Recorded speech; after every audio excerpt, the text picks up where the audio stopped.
I really can't believe they did this. I really can't. They finally made a good live action adaptation of a manga. Now, I just want to preface what I'm about to say here with the fact that I am not at all familiar with the manga this is taken from. So, it may not be faithful to the manga. I'm just judging it on its own as a standalone film. And all I can say is I've seen it twice and it holds up to repeated viewings. The story follows a girl whose head and heart were found in a junkyard by a Dr. Ito who works on cyborgs. It takes place in a future 300 years after an apocalypse, so some things have been rebuilt, but other things are still trashed and basically this doctor works on cyborgs. He puts her head and heart into a cyborg body, and there are all sorts of adventures her since she can't remember who she is, and there are all sorts of cool concepts here, and it all plays out perfectly. That's the thing. In 2 hours, it tells a full story. It doesn't assume that it's getting a sequel. It tells a full emotional story, and Alita, the main character, is one of the most appealing main characters I have seen in a long, long time. You instantly feel an attachment for her. You go through her struggles with her, and Robert Rodriguez with his directing, and James Cameron with the screenplay, and especially the actress playing her, whose name I can't figure out how to pronounce, so I'm not going to try.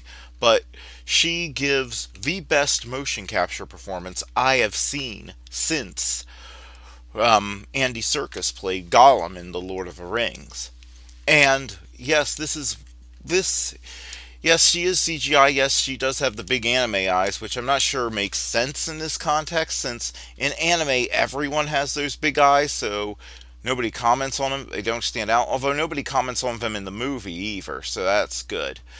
But I'm not sure I would have okayed the big anime eyes. But all I can say is, within minutes of you first meeting Alita, the performance is just so charming and compelling, and it just has equal mixes of seriousness and fun to it, and it feels like such a real person.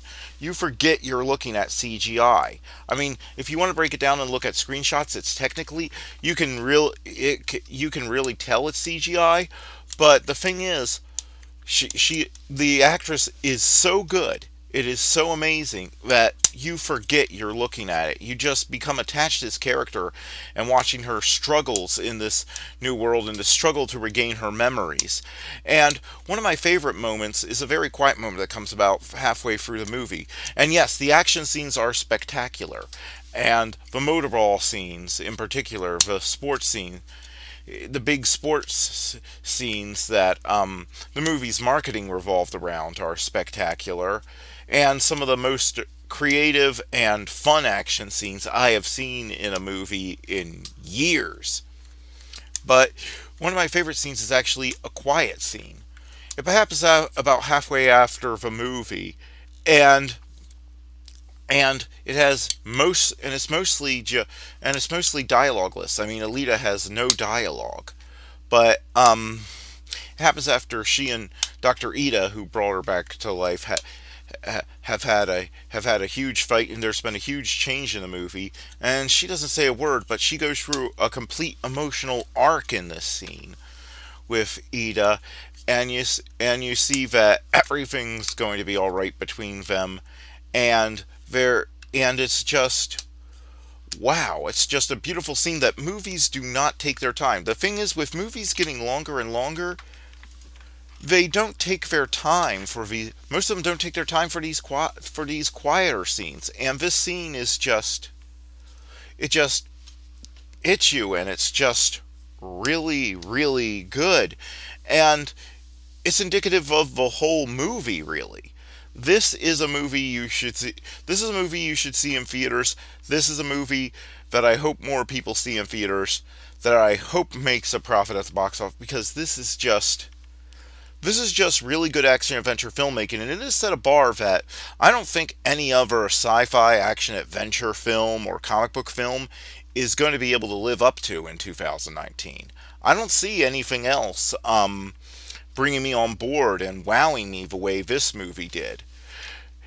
And is it a perfect movie? Oh no, the last 20 minutes or so feel a little rushed to get to a conclusion. However, that's small potatoes, and you don't notice it that much, and it's only thinking about it later. But again, after seeing it twice in theaters, I have to say that the second time it didn't bother me nearly as much. I was just on board, and I was noticing details in the movie that I didn't notice the first time. And yeah, it's all about a character stepping up and learning to not let the fact that she doesn't have a past controller, and just you know let and just